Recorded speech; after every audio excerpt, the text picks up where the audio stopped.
लोग section 31 Indian contract act 1872 का start करेंगे टू सेक्शन 40 तक। तो सेक्शन 31 दिया हमारे चैप्टर थ्री में। वो बात करता है कॉन्टीजेंट ऑफ कॉन्ट्रैक्ट्स। तो पहले तो हम सेक्शन 31 ये बताया कि कॉन्टीजेंट कॉन्ट्रैक्ट्स क्या होते हैं। A contingent contract is a contract to do or not to do something if some event collateral to such contract does or does not happen. तो कॉन्टीजेंट कॉन्ट्रैक्ट ये कहता है अगर पर्टिकुलर इवेंट कोई चीज होने वाली है तब आप ये इवेंट को परफॉर्म करोगे। अगर वो इवेंट भी नहीं होता तो भी आप ये चीज कार्य नहीं करोगे। तो ये होता है कॉन्टीजेंट कॉन्ट्रैक्ट। एग्जाम्पल के लिए हम लोग देखते हैं a contract to pay B rupees 10,000 B house is burn this is contingent contract. If B's house burn यहाँ पे लिखा है इफ बीस हाउस बर्न। तो बेसिकली अगर बी का घर जलेगा तो उसको वो 10,000 रुपये मिलेगा। अगर बी का घर नहीं जला तो 10,000 रुपये बी को नहीं मिलेगा। ठीक। या फिर जरूर इंश्योरेंस कंपनीज भी इसको यूज करती हैं। Section 32 enforcement of contracts contingent on an event happening. Contingent contracts to do or not to do anything if an uncertain future event happens cannot be enforced by law un- and until that event has happened. अगर वो event नहीं होता तो आप उसको lawfully enforce नहीं करवा सकते, जबरदस्ती नहीं कर सकते। If the event becomes impossible such contracts become wide. ठीक।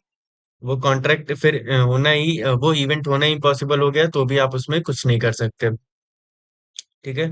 फिर इसमें आते हैं section 33। Section 33 enforcement of contract contingent on an event happening. Contingent contracts to do or not to do anything if an uncertain future event does not happen can be enforced when the happening of that event become impossible and not before। Illustration देखते हैं। A agrees to be a sum of money if a certain ship does not return। The ship is sunk। Ship डूब गया। The contract can be enforced when the ship sinks। ठीक है। तो ये section 33 हमको ये कहता है कि अगर कोई भी अनसर्टेन इवेंट होने का इम्पॉसिबल हो गया, अगर वो इवेंट नहीं होता है तो हम उसको इन्फोर्सबल नहीं कर सकते। अगर वो इवेंट हो गया तो हम उसको लॉफुली इन्फोर्स कर सकते हैं। ठीक है। फिर आता है section 34। When event on which contract is contingent to be deemed impossible if it is in the future conduct of a living person। Illustration देखते हैं। A agrees to pay B a sum of money if B marries C। C marries D।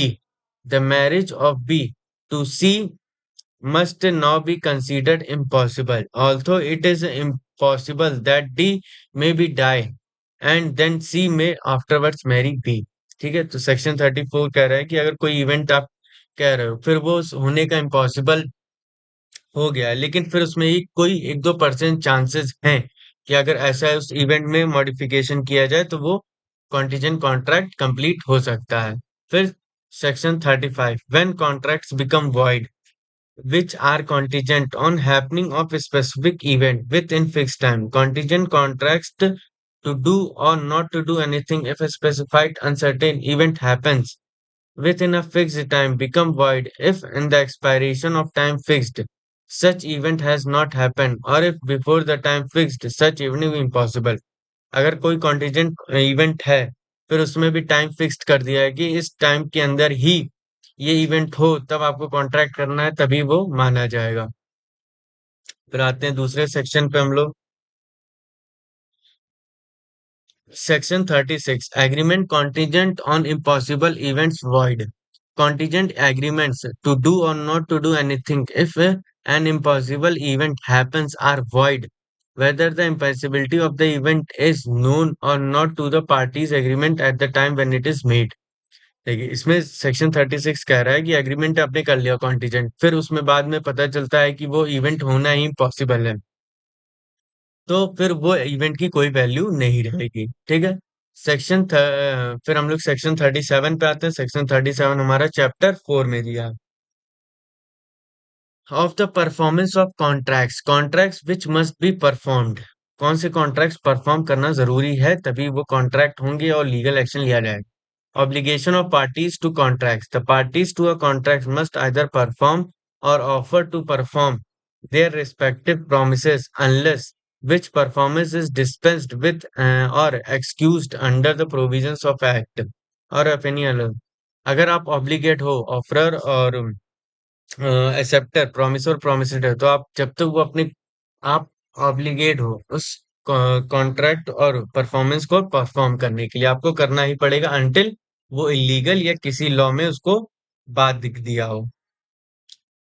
फिर आता है section 38 effect of refusal to accept offer of performance where a promisor has made an offer of performance to the promise and the offer has not been accepted, the promiser is not responsible for non-performance, nor does he thereby lose his rights under the contract. अगर promiser ने कोई अपने कार्य करने के लिए बोला है लेकिन वो एक्सेप्ट नहीं हुआ है तो परफॉर्मर ऑब्लिगेट नहीं है कि उसको वो कार्य करना है क्योंकि एक्सेप्ट ही नहीं हुआ है।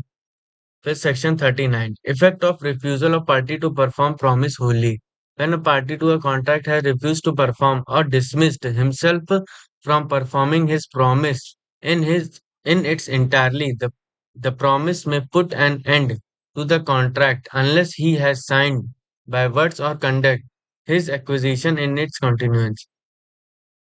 इफेक्ट ऑफ रिफ्यूजल पार्टी तभी रिफ्यूजल कर सकती है जब वो उसको पर्टिकुलर कॉन्ट्रैक्ट में बताए ढंग से पूरा उसको समझाए प्रॉमिसी को तभी वो रिफ्यूजल कर सकती है उसके बाद रीजन दे उसके बाद वो साइन करे उस चीजों पे तभी वो रिफ्यूजल माना जाएगा। फिर section 40 person by whom promise is to be perform तो अगर कोई किसी कॉन्ट्रैक्ट में प्रोमिसर ने कहा है कि ये कार्य मैं ही करूंगा और कोई नहीं तब तो वो उस एक्ट को वो पर्सन ही कर सकता है। अगर ऐसा कोई स्पेसिफाइड नहीं है तो बाद में वो अपना प्रिंसिपल एजेंट को अप्लाई करके कार्य भी करवा सकता है। तो ये था सेक्शन 40 तक हमारे इंडियन कॉन्ट्रैक्ट एक्ट बाकी के सेक्शन हम अगले वीडियोस में देखेंगे। Thank you.